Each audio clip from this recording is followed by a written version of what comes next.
Dios te bendiga abundantemente. Bienvenido nuevamente a otra edición más de Seminario Bíblico de Baladonay.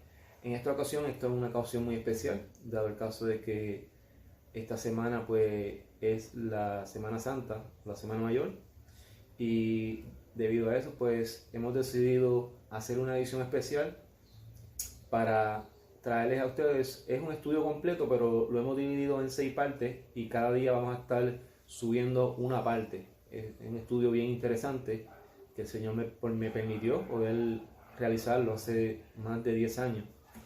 Y vamos a comenzar haciendo una oración para entonces comenzar de lleno. Padre bueno y Padre amado, Dios de infinita bondad, Dios de infinita misericordia, en este momento estamos ante tu presencia, Señor, te damos gracias por esta oportunidad, este privilegio que tú nos brindas de poder estar nuevamente para hablar de tu palabra, Señor. Bendice a cada hermano, Señor, que va a tener la oportunidad de ver este video, Jesús. En el nombre poderoso de Jesús, te lo pido y te doy gracias, mi Dios. Amén y amén. Te recuerdo que si lo estás viendo por primera vez este canal, pues que te puedas suscribir y le dejas la campanita. De esa forma, pues cada vez que subamos un video, pues te van a llegar las notificaciones. Entonces, vamos a dar comienzo, ¿no?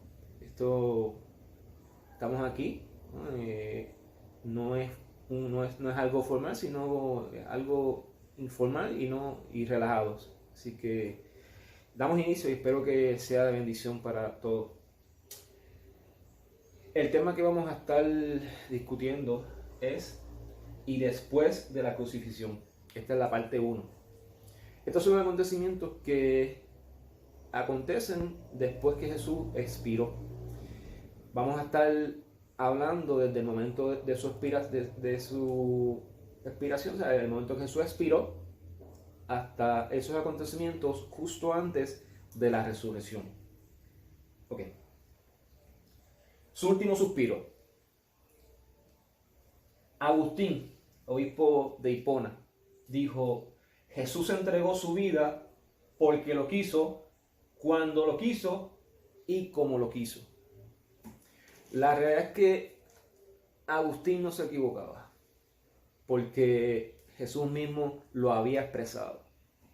Y eso vamos a ver, vamos a discutirlo. Ok. Este estudio está basado en la perspectiva de los 3 evangelios sinópticos. Quiere decir Mateo, Marcos, Lucas.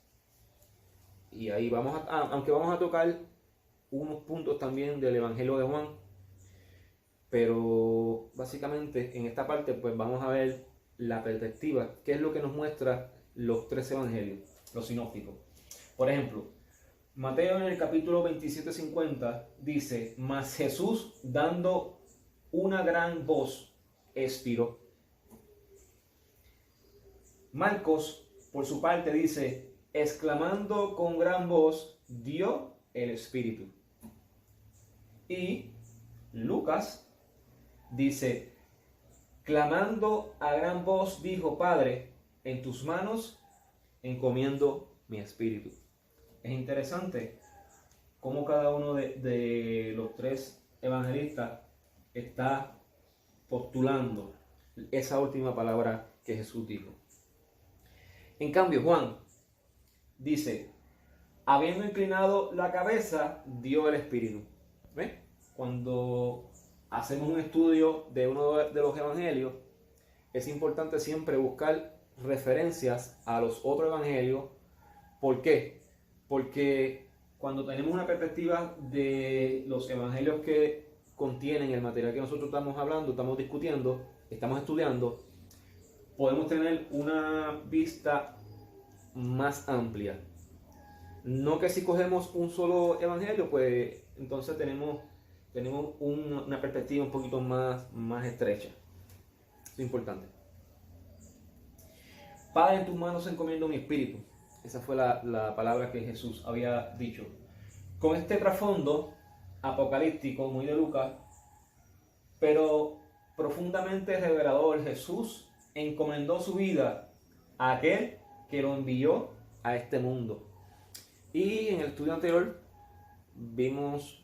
tratamos lo que era el Consejo Celestial y hablamos un poquito de eso. Si estás por primera vez viendo estos videos, te aconsejo que puedas acceder al estudio de la salvación, la primera parte, que hablamos un poquito de ese tema también. Como Señor de la vida y de la muerte, Jesús decide cuándo abandonarse en las manos del Padre. Fíjense que en cambio nosotros no tenemos dominio de la vida. Bueno, la realidad es que nosotros no tenemos dominio de muchas cosas, o de nada. Aunque el ser humano puede pensar que tiene dominio de las cosas. Porque de hecho, Jesús mismo le dijo a Pilato que la potestad que él tuviera sobre Jesús era porque se le fue dada. La muerte no lo sorprendió. Él decidió cuándo morir. No era extraño para él. ¿Sabe? Eso no era algo que fue sorpresivo. Él sabía el momento preciso cuando él iba a entregar su espíritu. Eclesiastés 8 dice: no es el hombre, señor del viento, capaz de dominarlo, ni es dueño del día ni de la muerte. El escritor de Eclesiastés lo que nos está diciendo es que el hombre no es dueño de nada. Nada le pertenece al hombre en ese sentido.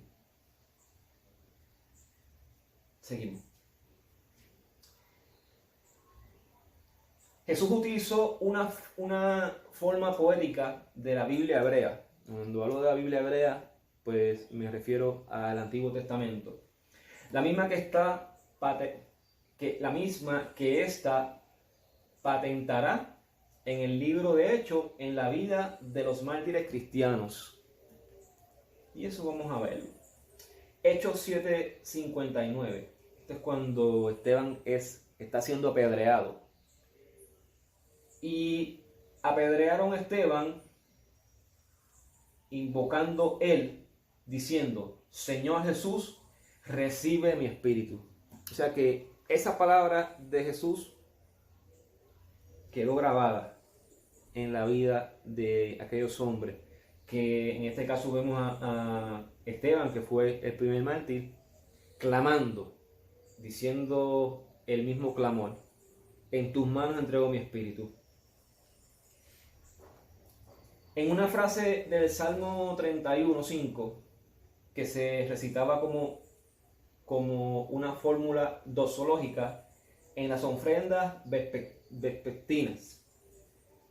Eso era a las 3 p.m. de la tarde en el templo. Y el Salmo dice lo siguiente: en tus manos encomiendo mi espíritu. Tú, oh Jehová, Dios de verdad, me has redimido. Eso era parte de la oración que se realizaba cuando se hacía el sacrificio que se realizaba a las 3 de la tarde.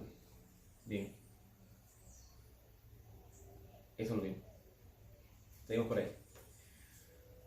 Con fuerte voz, mostrando que el sufrimiento no dejó que su vida se le escurriera. Sabemos por los relatos de la palabra todo el sufrimiento que el maestro había experimentado.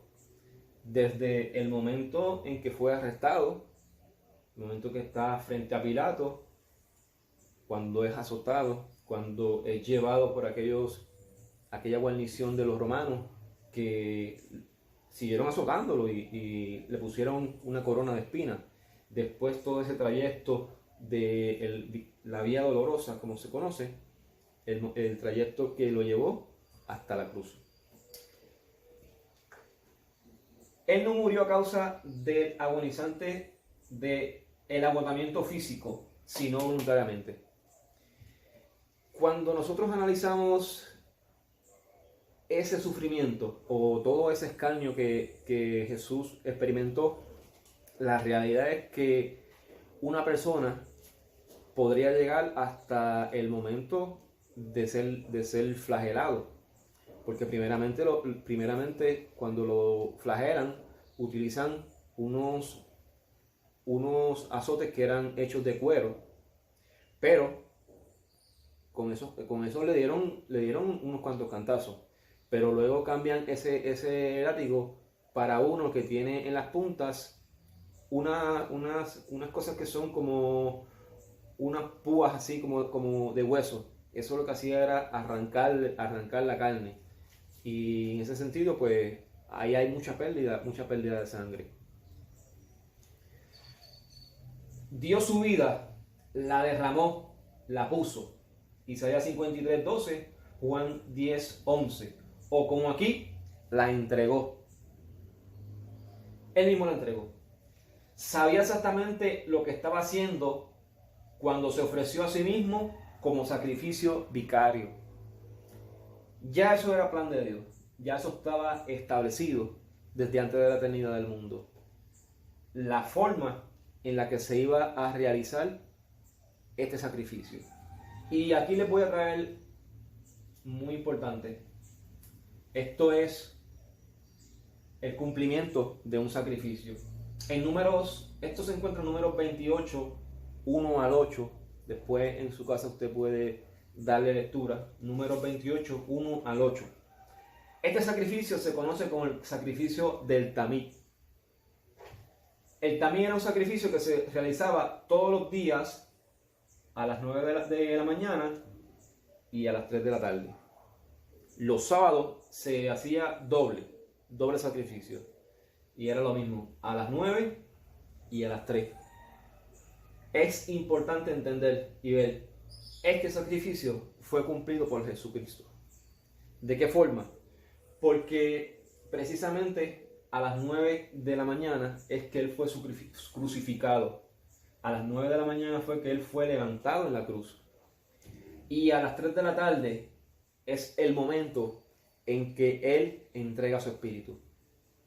Por eso es que este sacrificio, el sacrificio del tamí, que se describe en números 28 del 1 al 8, fue cumplido el día de la muerte de Cristo. Crucificado a las 9, el sacrificio se realizaba a las 9, muerto o entregando su espíritu a las 3. El sacrificio se celebraba a las 3. O sea, quiere decir que mientras en el templo se estaba llevando a cabo este sacrificio, allí en el Gólgota Jesús lo estaba cumpliendo, lo estaba llevando a cabo. La diferencia que este sacrificio de Jesús era el sacrificio perfecto, porque este otro sacrificio que hacían, lo que hacía era para librar de culpa. Esto es claro por sus dos últimas palabras. La sexta, que es consumado es, se encuentra en Juan 19:30, con lo que quería decir que la obra que su padre le había encomendado ahora se había cumplido. El que ahora había dado su vida en rescate por muchos, Mateo 20:28. Y por la séptima y última palabra, Padre, en tus manos encomiendo mi espíritu, Lucas 23:46, que es el que define claramente esta palabra. Aunque hay, como vimos ahorita, aunque en los otros evangelios hay referente a que Él entregó su espíritu. Pero la palabra como tal, Padre, en tus manos encomiendo mi espíritu, es Lucas quien la recoge completa. Okay. Marcos 15:38 nos dice lo siguiente. Entonces el velo del templo se rasgó en dos de arriba abajo. Este acontecimiento se da inmediatamente que Jesús entregó su espíritu. Vamos a ver lo que dice Mateo. Mateo dice, y he aquí, el velo del templo se rasgó en dos de arriba abajo. Y Lucas nos dice, el sol se oscureció y el velo del templo se rasgó. Fíjense, cuando tenemos la perspectiva de los evangelios en donde aparece el material que estamos trabajando, podemos tener un campo de visión más amplio. Y eso vamos a verlo, vamos a analizarlo aquí rapidito. Ok. Tanto Marcos, el 15:38, como Lucas, el 23:45, mencionan este hecho. Mencionan el hecho de que el velo fue rasgado de arriba hacia abajo. Eso es importante saberlo, y eso lo que pone entredicho es que no había forma de atribuirle esa rotura a un ser humano, dado el caso que el velo era inmenso. Ya mismo vamos a ver las proporciones de este velo. No estoy seguro si es aquí o en el estudio siguiente, pero vamos a estar hablando de eso también. Entonces, Mateo lo relaciona con el terremoto. Este velo era de una fabricación sumamente elaborada, de 72 trenzas de 24 codos cada una. Y eso más adelante vamos a verlo en metros. Señales escatológicas.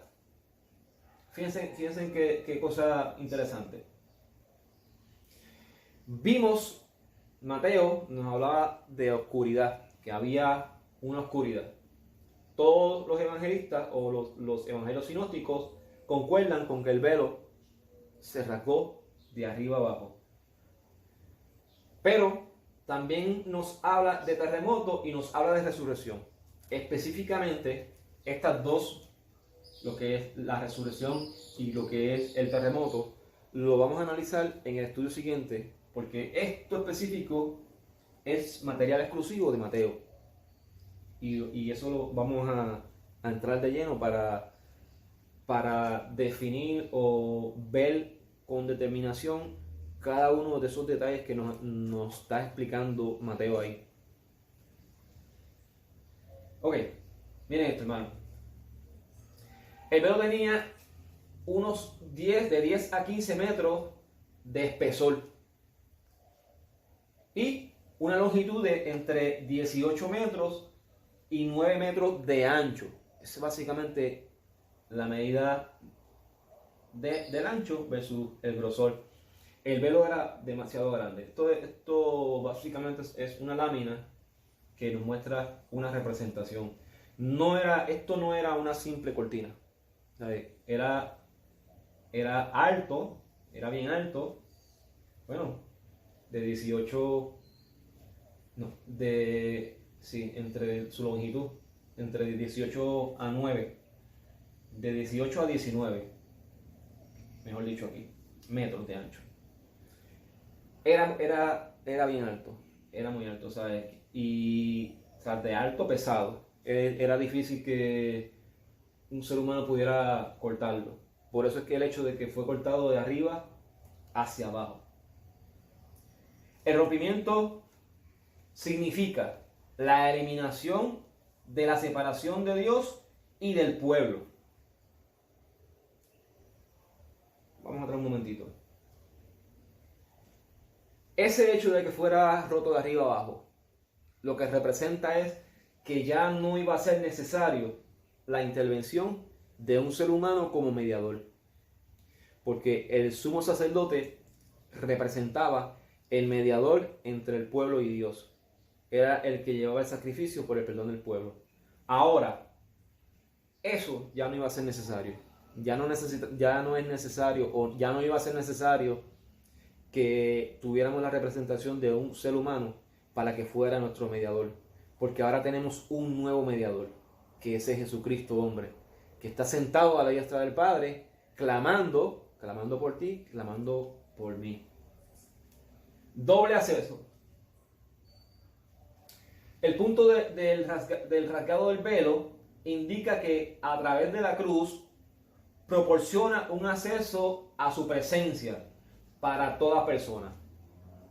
Ya no iba a ser exclusivo para una sola persona, sino que ya ese acceso a la presencia de Dios ya iba a ser general, ya iba a ser para todo el mundo, todo aquel que quisiera venir ante la presencia del Señor. Además, señala la salida de Dios del templo. ¿Qué quiere decir eso? Vamos a ver. La ruptura del velo simboliza la irrupción de una nueva era en la historia de la salvación, en la que el templo ya no sería un edificio. Juan 4, 20, 21, Jesús hablando con la samaritana. La samaritana le dice a Jesús: nuestros padres adoraron en este monte, y vosotros decís que en Jerusalén está el lugar donde se debe adorar. Jesús le responde a ella: mujer, créeme que viene una hora cuando ni en este monte ni en Jerusalén adorarán al Padre. Ok, quiere decir que no necesariamente la presencia de Dios iba a estar fijo en el templo. No. Con la muerte en la cruz de Cristo, el sacrificio de Cristo, la resurrección, la ascensión de Cristo, ahora hay un nuevo templo donde la presencia de Dios va a morar eternamente. Y ese somos nosotros. Ese es nuestro cuerpo. Nosotros somos un templo vivo donde la presencia de Dios, por medio de su Espíritu Santo, viene a morar a nosotros. Entonces, la importancia de ese rasgamiento, ese rasgado del velo, es el hecho de que ya esa presencia sale del templo para no simplemente quedarse allí en el templo, sino que también morar en nuestra vida. Ahora nosotros somos templos vivos donde la presencia del Señor puede morar, o donde la presencia del Señor mora. Así que continuamos más adelante. Eso ha sido todo por este momento. Espero que les haya agradado. Y les recomiendo que no se pierdan, porque esto se va a seguir poniendo bueno. Esto se sigue poniendo bueno, porque vamos a seguir entrando de lleno. Y ya para el estudio de la semana que viene, vamos a entrar a hablar esos acontecimientos que nos narra el Evangelio de Mateo. Así que Dios te bendiga grandemente. Recuerda, si todavía no te has inscrito, te recomiendo que le des ahí a suscribirte. También le das al botón de la campanita. De esa forma vas a poder obtener todos estos estudios que vamos a estar realizando durante esta semana y más adelante por ahí. Dios te bendiga grandemente.